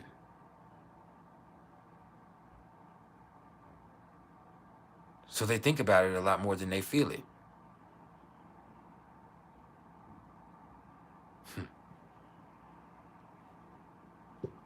All of that right there is why Aquarius moon is number 4 on the list of the PrIcElEs top 5 most difficult moon signs to live with or cope with. Now, number 3 on our list of the hardest moon signs to live with or to cope with, Virgo moon, because they're analytical, critical, and technical. They're picking apart every situation, every relationship, every thought, every emotion. They're very fucking sensitive, but they're completely unaware of how bad they make you feel. They're not emotional or affectionate. Motherfucker can kiss a dog in the mouth and walk right past you.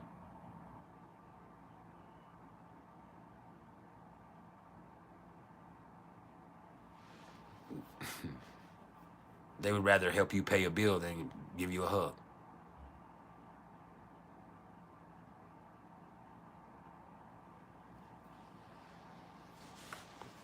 Some people would prefer that, but no.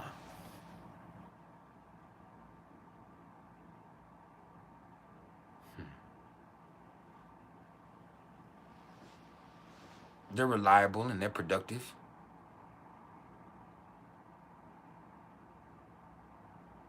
But they're cold and unexpressive.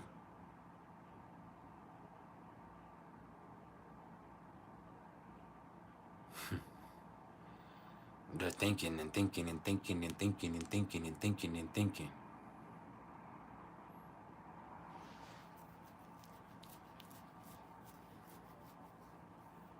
Now, the sun sign can change all of this, of course, but we're talking about the moon signs here. Nobody said anything about you coming in trying to say, well, if they're running in Cancer? I mean, that's fine. I mean, that's we're going to have to get a motherfucking personal reading then. That's what that means. You need to get a motherfucking personal reading then. You hear me? But yeah, they're really hard on themselves. They're really hard on other people.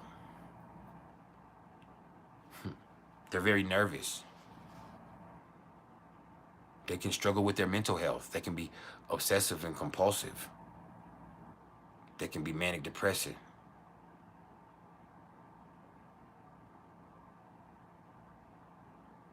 If they have a Cancer sun and a Virgo moon, they are going to still have emotions, but they're going to be constantly analyzing those emotions. The only way for them to feel okay is to help other people, because they're constantly feeling guilty for how they feel, or feeling fucked up for being so fucking sensitive, or nervous that somebody's going to reject them or realize that they are so sensitive. So they have to help other people. That's what that means.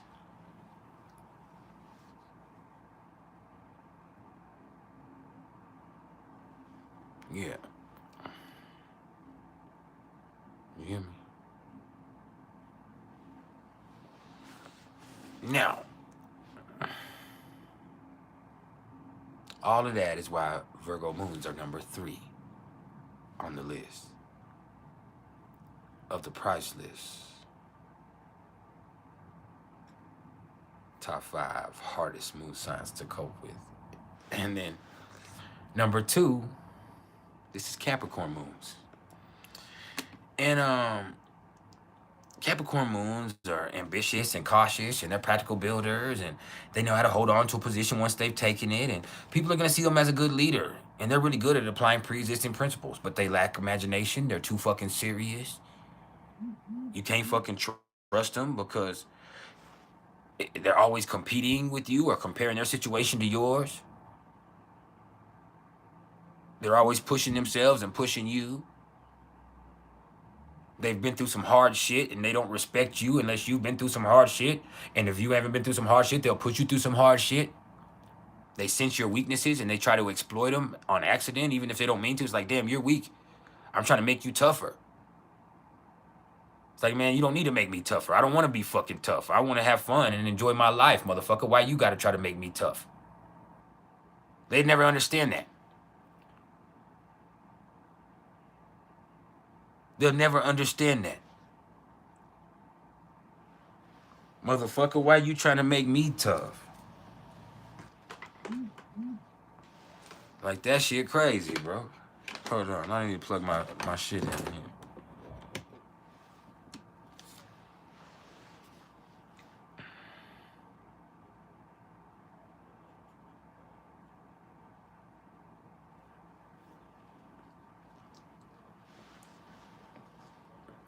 They have this brutish emotional nature, and they have a limited outlook on what they feel like they have coming to them in life. That's the truth. And they have to try to be less self-demanding and be more sympathetic to themselves and other people in their life. What the fuck is funny? Reflection with your Capricorn moon ass. Because I'm reading you the filth. They've been through some rough shit. They've been through some hard shit, man, and it's hard for them. It takes a lot of spiritual growth for them to get into a healthy place. And really, a lot of them are really numb or even low in their emotional intelligence level. I said emotions. Emotional intelligence level. That speaks to my actual intelligence level. Let me get my shit right. You hear me?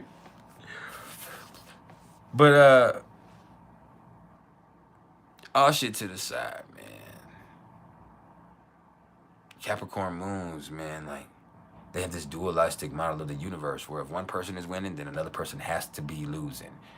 and they don't want it to be them. Don't be a fucking loser, though, either. They don't want to hang around with losers. The devil gets the best of them. And like I said, it's not always about competing with people. Sometimes they get caught up comparing their situation to the next person's situation. They always comparing. Yeah. Comparing. But it brings the best out of them, too. They're hard on themselves because of that. They push themselves because of that. They strong because of that. It's not just about being the best, and they never understand that. It's about being better than you. And he can say always about being the best, but it's about being better than you. Being the best means they have to be better than you, and it is personal. It's business, but it's personal. Because in order for them to be the best, they have to be better than you. So they can smile at you, they can love you, maybe. That's debatable. But their love has to be better than your love, or stronger than your love. You don't love them as much as they love you, and they'll let you know that. You don't love me as much as I love you. You ready to sacrifice? I could show you. I'll cut my own fucking finger off right fucking now. Like, you ain't gonna do that. And it has nothing to do with the love. It has to do with the fucking competition. You forgot about the love. Capricorn Moon is a motherfucker, man. This is somebody who's had a hard life and somebody who lacked nurturing in some area of their life for whatever reason. Whether they grew up in a really strict household, whether one of their parents weren't there, whether one of their parents wasn't responsible, or both of their parents weren't responsible, so they had to be responsible for their siblings or for themselves. They had to grow up too fast. All of that. And no, not Cap Rising too. This is not about Cap Rising. Y'all always try to do that. This applies to Cap. Just because you're a Cap Rising, no, not Cap Rising too. That has nothing to do with this. I love you, but not Cap Rising too. No. Don't try to include placements on my list. You hear me? But all of that hard life with no nurturing, that low emotional intelligence, that need to compare, all of that is why Capricorn Moon is number 2 on the list of the PrIcElEs top 5 hardest moon signs to live with or cope with. Now, number 1, as we just discussed, is Scorpio Moon. The moon falls in Scorpio for a reason. Those are dark and turbulent waters. This is where people's volatile emotions are a danger to themselves. Their own hidden desires and secrets could cause them to implode. This is where unresolved trauma and emotions that you've tried to keep walled away and hidden away and controlled all of a sudden come up, and all of a sudden you've destroyed your whole life. Nobody expected that from you. But they don't fucking know you. Nobody knows you for real with the Scorpio Moon. You don't know you for real because you hide everything. You fucking hide everything. You don't fucking know you.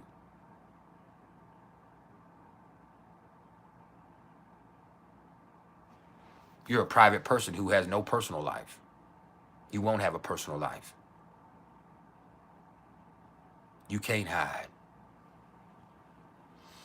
I need a few more of y'all to hit that like button before I knock all this shit over. I know that. But all of that right there is why Scorpio Moon is number 1 on the list of the PrIcElEs.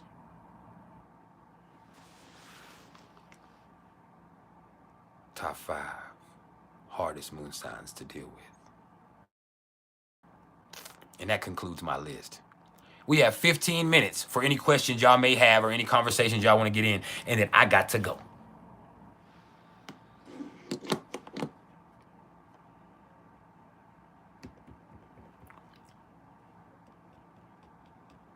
For the people that haven't paid for their services, I need you to make them payments. All right. There's a few of y'all. Uh, yeah, yeah, yeah. For y'all to know, over the next few hours of the evening, the moon is going to transition from Libra into Scorpio. All right? As we prepare for this new moon. But with this right here, you can find some stuff, especially right now. This is the South Node. The moon is conjunct the South Node right now. So you can see some, and square to Pluto. So you can see some stuff coming up. Some, whatever it is. Some people could feel some emotions, some stuff about themselves they're not comfortable with. I could say something. There could be some stuff that all of a sudden this brought up some stuff. Not just this, but other stuff in life. Stuff from the past or stuff from inside of you, or stuff from before, or things you're kind of caught up doing. And that's fine, but here later on, you're going to have to deal with that. And that might not be comfortable, but it can be empowering.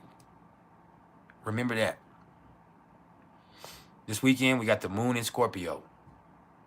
We got Venus in Scorpio. It can be very sexy, very passionate, but it can also be very dangerous. And Venus is opposite to Jupiter. Don't do too much. Don't spend too much. Just pay for your obligations, but don't take it too far. You might have more resources available to you than you normally do this weekend. Don't be the motherfucker that fucks it off. Handle your business. All right? Your obligations and not much more. I love you. I appreciate everything. We got 13 more minutes. Let's make the most of it. Yeah, I know. Some of y'all come from a whole family of haters. I know it.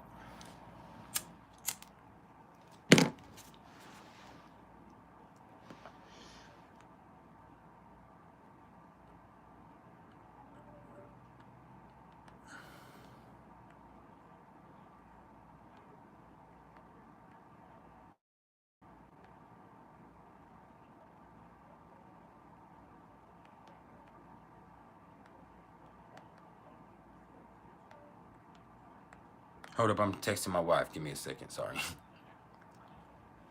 How do I feel about Moon square Pluto? It's something rough to deal with, but that just, I mean, you have such deep and intense emotions that it's hard for you to control on your own with that also, kind of like Moon conjuncted Pluto. But when you have Moon square to Pluto, there's some stuff with your mom or one of your parents at least, but most of the time with your mom that's really fucked up in y'all's lives that you're going to have to deal with at some point in order for you to really get past the emotional stuff that you have inside of you.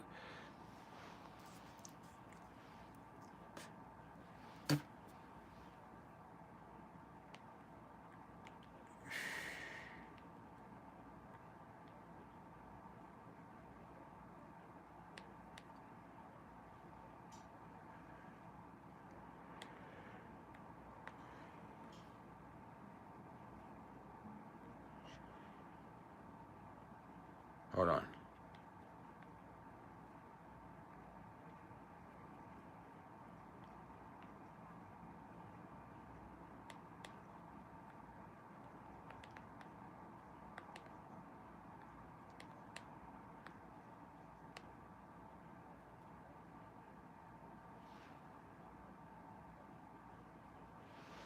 All right. You said cat moons grew up in dysfunctional families and crazy situations. That's why they're so career focused. They need escapes, fucked up situations. Some of them grew up in strict places though too. It's not all y'all had that circumstance. I know you did, but look how strong it's made you.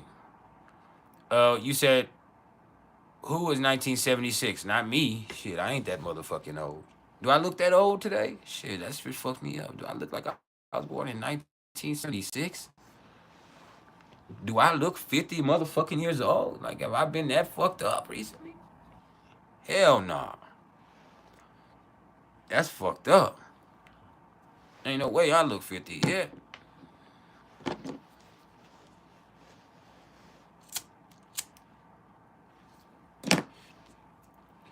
Y'all gonna make me turn this shit off. You try to say I look 50.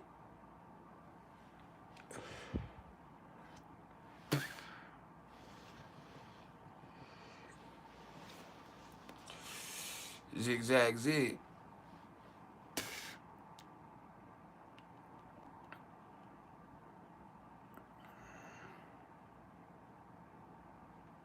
See, look how you doing me. I thought I looked good today too. I was in here like, man, look at this nigga. Man, that nigga there. Shit, you see the do it? Do you see you? You see you? I see you. Yeah. Oh.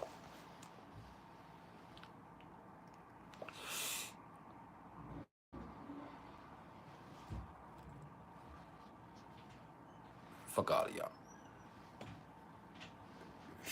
Fuck. If if I look 50, fuck everybody. If I look 46, 43, 40, come on, man. Don't do me like that. Don't do me like that, man. Okay.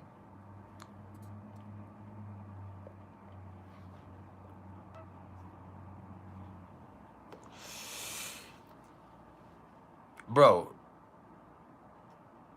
why you asking me about my foreskin? Yeah, I know a little bit about FrIdAy, bro. What you want to know?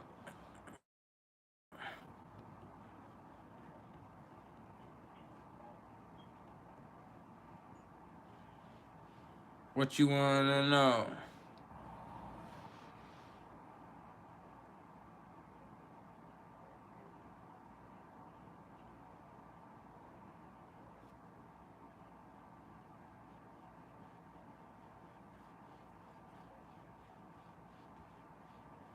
What you want to know? Sorry.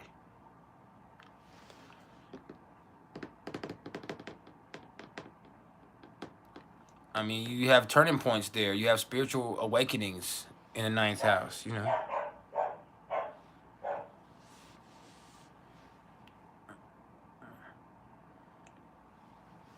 FrIdAy like represents like critical turning points or like great moments in our life. And so you have, through your spirituality and through traveling, you have these profound things that happen to you. So all of that's there. That's there. That checks out through going abroad. Not knowing abroad, going abroad. You have to learn how to differentiate. Differentiate. All right, y'all, we got 6 more minutes. Let's make it count.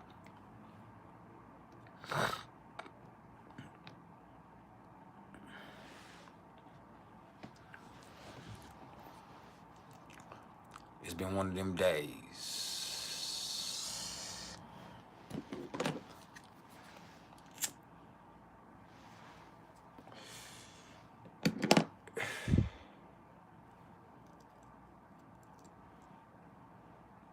Jesse. I don't trust a Jesse. Jesse's my daddy's name. Saturn in the 9th house. You don't believe in shit. You operate off the Missouri complex. You got to be shown. And it means that you're very intelligent, but you probably didn't get to go to college the way that you wanted to. And it's important to you that you wanted to. That's something that was important to you. And it's hard for you to be optimistic sometimes because you feel like your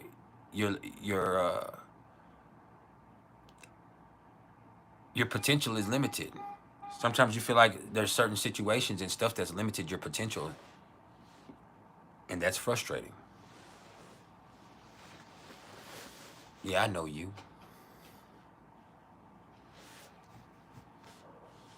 You was fucking up in school. Now it's real important to you. Yeah. I can't wait till my whole beard grows in. Y'all, I'm gonna be back full bearded up again. Boy, y'all gonna be hating on me. Then I'll look 50. Did you complete college? Did you get your degree yet? And if you did, was it later on in life? Was it when you went to college initially, or did it happen later on?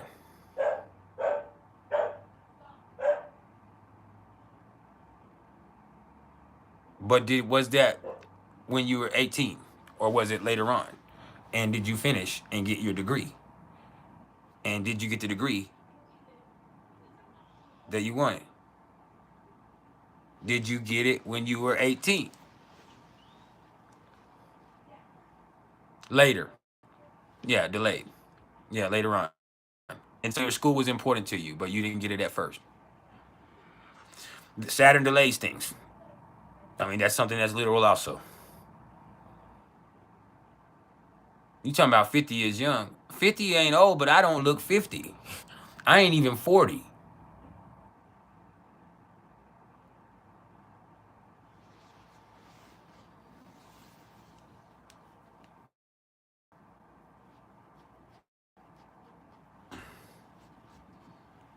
And it doesn't have to be that then. Have you got to travel a lot? Do you work in a job that requires you to travel? I appreciate the love. I appreciate the love. I appreciate the love. 36 is acceptable. It's acceptable. Because I'm 37. but but if you said anything else, I'd have cut this off on all of y'all motherfuckers. But no, all bullshit to the side. Saturn in the ninth house could mean you just don't believe, you don't have a lot of faith in a lot of stuff. It takes a long time for you to develop your spirituality and you to believe in anything, or for you to really get into the spiritual stuff, or for that stuff later on. It doesn't have to just be school. It could mean that you could actually develop into a guru. There's a lot of stuff with that. It can mean you get buck naked off psychedelics. It can mean you work in administration. It can mean you're a police. Are you a motherfucking police, Jesse?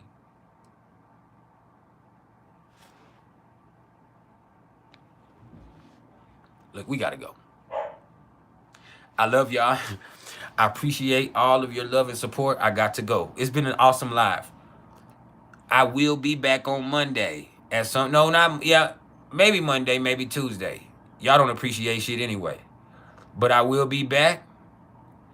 I'll be live at least 3 or 4 times next week, like I am 3 or 4 times every week. We need 10 more members of the tribal council, and then we'll have at least 1 or 2 tribal council meetings once a week, where it's just me and the tribal council, and fuck everybody else. We riding and vibing in that bitch. Who knows? Who knows? We be brainstorming and kicking back, getting, I mean, everything. It's up to you. But thank you, Jesse. I just appreciate everything, man. Y'all are awesome, man. If any of y'all are interested in any readings, or for any of y'all that are interested in applying for the apprenticeship, now it's gonna cost some money. I'm telling you, it's not cheap. This is priceless. And I'm gonna cover all the basics. I'm gonna put you up on game. If that's something you're interested in, you got to get at me. I have 1 spot open at the moment. And I'm not accepting everybody. I've already had applicants. I don't know who I'm going to choose. You have to have the payment, and I have to choose you. First, we have to establish that you're willing to pay that a price. And then once we get that, we'll choose. And there's a lot of people.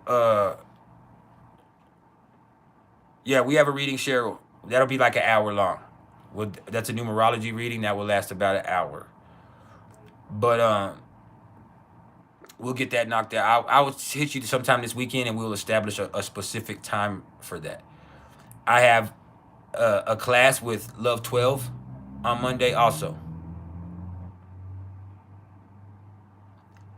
You know that, Love 12. We'll figure out what time amongst ourselves. But I have a class with Love 12, and I need to get with my other apprentice and see what's going on with them and see how we're gonna work out with stuff with them. But like I said, I've had a few people reach out to me that have said they have the money and they want to be the apprentice, but I'm not sure if they're right for it yet. And I'm not saying that you're not. I'm just considering everybody. So I need to get the few people that are able to afford it, and then from there I will pick one more, unless something else happens. So, and this will be the only one for this year and maybe for the next 2 years. So it's not going to be something that's normal. And this is going to be 11 or 12 weeks of us intensively getting you right. Intensive apprenticeship. Where I'm not only am I working with you through the basics and us reviewing things together, but us also doing interactive readings together and us looking at things together and us being able to identify things and me really working with you on how to read charts. That way you can be the astrologer that you need to be for yourself, with all of the methods and techniques I use, developed through your own understanding. Because I don't want clones. I want people with priceless gifts to contribute. So all of those people that are interested in that, get at me at mr.turner1300@gmail.com. That's MR period TURNER 1300@gmail.com. And the same thing goes for all of those readings, whether it's natal chart readings, and that's not just audio natal chart readings, which is like an hour and a half of me going over your chart and talking about everything that's going on in your chart, or an interactive reading on the phone or through Zoom, which is 2 to 4 hours, sometimes longer than that, of us really together looking at everything in your chart and us, really interacting with each other and you being able to ask questions and us being able to specifically pinpoint things together. Whether it be Pluto through Aquarius transit journey readings, where I go through Pluto's journey through Aquarius over the next 20 years for everybody. I mean, not for everybody, for every placement in your chart. I said for everybody. For every placement in your chart. And I give you specific dates that these transits are going to be affecting you. Whether it be solar return readings, whether it be synastry readings, we all the way in there like swimwear. I'm so appreciative of y'all support. We'll be back next week.